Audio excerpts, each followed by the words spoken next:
मंदिर हिंदुस्तान का विषय नहीं है, क्योंकि माननीय मोदी जी इतना कुंठाग्रस्त है, इतना नेगेटिव एनर्जी ड्रिवन है, इतना पावर हंग्री है, सत्ता का इस कदर उन्हें नशा है कि उन्हें human life, dignity of human life या सोसाइटी या सोशल स्ट्रक्चर या ह्यूमन डिग्निटी, ह्यूमन बिहेवियर, इन बेसिक विषयों में दूर दूर तक कहीं उनकी कोई रुचि नहीं।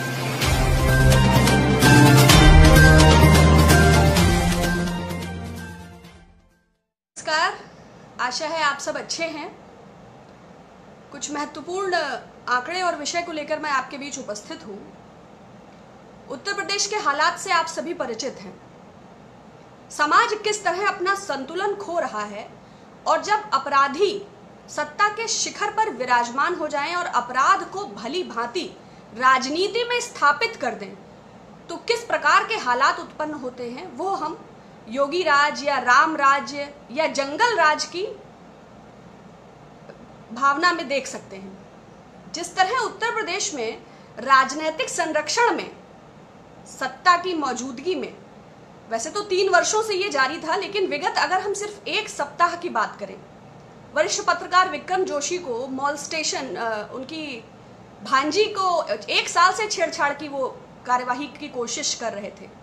आप समझिए, जब वरिष्ठ पत्रकार, जो समाज का आईना है, पत्रकारिता की मृत्यु तो योगी सरकार में बहुत पहले ही हो चुकी है, लेकिन पत्रकार इस तरह दुर्दांत तरीके से मरते हुए दिख रहे हैं। चाहे वो अभी हम स्क्रोल का उदाहरण लें, चाहे थोड़े दिन पहले पीपीई किट्स का लें, उसके पहले विकास दुबे हत्याकांड पूरे देश में छाया रहा। Even chief justice of India ने कहा कि 5 दर्जन 60 मुकदमों का आरोपी, उसके पास हथियार उसके जब्त क्यों नहीं किए गए, उसे बेल कैसे मिली, उसे वो पैरोल पे कैसे था।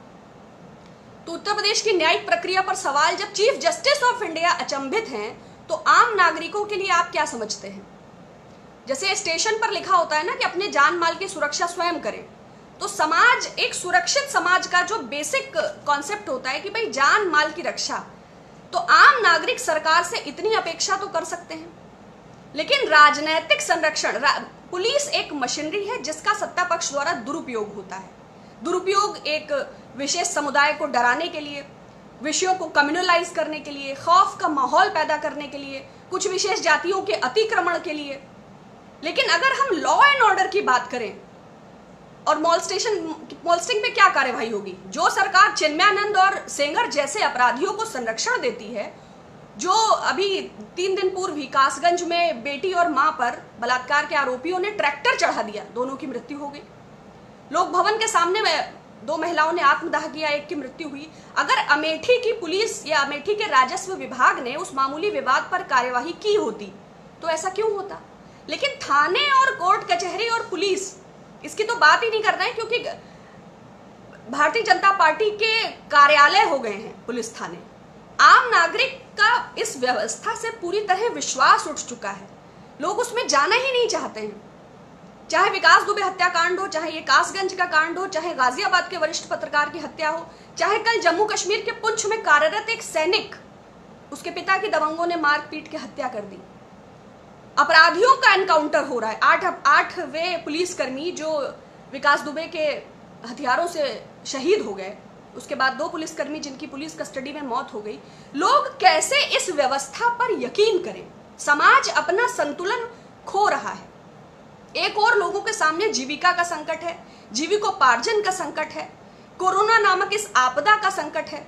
अगर आप कुल जांचों को देखें तो 125 करोड़ देश की आबादी है, और अब तक 1,50,75,369 ये ICMR के डेटा के हिसाब से ये टेस्ट हुए हैं। अब आप समझिए कि सरकार टेस्टिंग को लेके कितना गंभीर है, कोरोना संक्रमण को हैंडल करने को लेके कितना गंभीर है, सरकार को बनाने और गिराने को लेके कितना गंभीर है। दूसरी तरफ आप देखें कि असम की बाढ़ में 40 लाख से ज्यादा लोग प्रभावित हो गए, 150 से ज्यादा जानवर की मृत्यु हो गई, 25 लाख से ज्यादा जानवर प्रभावित हैं, 40 लाख मनुष्य, और 100 से ज्यादा लोगों की मृत्यु हो गई। 1 लाख हेक्टेयर खड़ी फसल तबाह हो गई। लेकिन सरकार ऐसी आपदा की ऐसी कठोर स्थिति में, जहां 80 करोड़ आदमियों को 5 किलो चावल पर केंद्रित कर दिया है, सरकार भव्य मंदिर बना रही है। अब उत्तर प्रदेश के राम राज्य में भगवान राम ही रक्षा करें। कभी कभी लगता है कि राम इस राज्य से पलायन कर चुके हैं। मंदिर जन भावनाओं का विषय है। हम वह धर्म है जो नर ही नारायण पर विश्वास करते हैं। एक ओर हम ईश्वर की बनाई संरचना, हर हृदय में ब्रह्म है। यदि हम नर की ही सेवा नहीं कर सकते हैं तो हम नारायण प्राप्ति का द्वार क्या है? और कण कण में ईश्वर है, कण कण में परमात्मा है। लेकिन 3 दशक की लड़ाई लड़ी है भारतीय जनता पार्टी ने। तमाम खून खराबा, दंगे फसाद, उनका एजेंडा है मंदिर को स्थापित करना। भारत तो भूमि रही है मंदिरों की। अगर आप भुवनेश्वर गए हो तो सिटी ऑफ टेम्पल्स, एक से एक मंदिर है।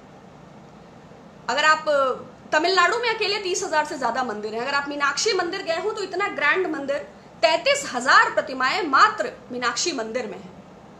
आप हिप्नोटाइज हो जाएंगे, आपको लौटने की इच्छा नहीं होगी। तो मंदिर हिंदुस्तान का विषय नहीं है।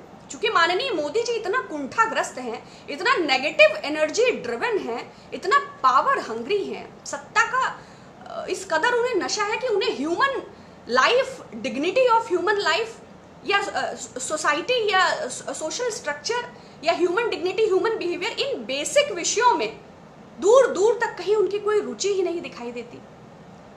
जब समाज अपना संतुलन खो, आपने देखा होगा शुभम मिश्रा नाम के एक लड़के का कुछ दिन पहले वीडियो वायरल हुआ। एक कॉमेडियन को धमकी देने के लिए उसने वो वीडियो बनाया था। मुझे नहीं पता वो किस माँ का बेटा है, किस बहन का वो भाई है और किस समाज का वो प्रतिबिंब है। सिलेबस में 30% से ज्यादा आजादी का पूरा इतिहास हटा दिया गया है ना, बहुत सारी चीजें हटा दी गई, रोग लक्षण संरक्षण। तो व्हाट्सएप यूनिवर्सिटी के ज्ञान से ये शुभम मिश्रा जैसे पैदा हो रहे हैं। जिन युवाओं के हाथ में कॉपी कलम किताबें होनी थी, 16 वर्ष के लड़के प्रभात का एनकाउंटर होता है, उसके स्कूल वाले कहते हैं कि वो प्रतिभाशाली था। अगर युवाओं के हाथ में रोजगार नहीं होगा तो अपराध जगत की ओर उनका डिक्लाइनेशन होगा। और अगर वो अपराध जगत की ओर मुड़ते हैं तो ऑब्वियस सी बात है कि जान माल की सुरक्षा स्वयं करें। सरकार उसमें सक्षम नहीं है, क्योंकि सरकार की प्राथमिकताओं में ना तो युवाओं के लिए रोजगार है, ना अर्थव्यवस्था की मजबूती है, ना व्यापारों को सहायता देना है। उनका एजेंडा मंदिर है और वो मंदिर बना रहे हैं और धर्म आधारित राजनीति कर वो भारतवासियों को इसी प्रकार मूर्ख बनाते रहेंगे। तो बहुत दुखद है। और काफी समय से मैं बात नहीं कर पाई, मेरा पेज ब्लॉक हो गया था। और आप लोग अपना कॉन्टैक्ट नंबर या अपने जिले का नाम अगर दे दें तो मुझे लगता है कि पेज का कोई भरोसा नहीं है कि हम कितना कोऑर्डिनेट करेंगे आगे। बाकी शेष आप लोग अपना ध्यान रखिएगा, क्योंकि हेल्थ सिस्टम भी मुर्दा हो गया है। तो जो जहां है एक दूसरे का ध्यान रखिए, ख्याल रखिए, बेहतर रहिए और अच्छे देश के निर्माण में, अच्छे नागरिक बनने की दिशा में, स्वस्थ समाज जो सबके जीने योग्य हो, प्रयासरत रहिए। बहुत धन्यवाद। मेरा अपना चैनल, आपका चैनल, समाज का चैनल, देश का चैनल NV News 24/7 को आप लाइक करें, सब्सक्राइब करें और ज्यादा से ज्यादा इसकी वीडियो को शेयर करें, ताकि हर खबर को मैं आप तक आसानी से पहुंचा सकूं।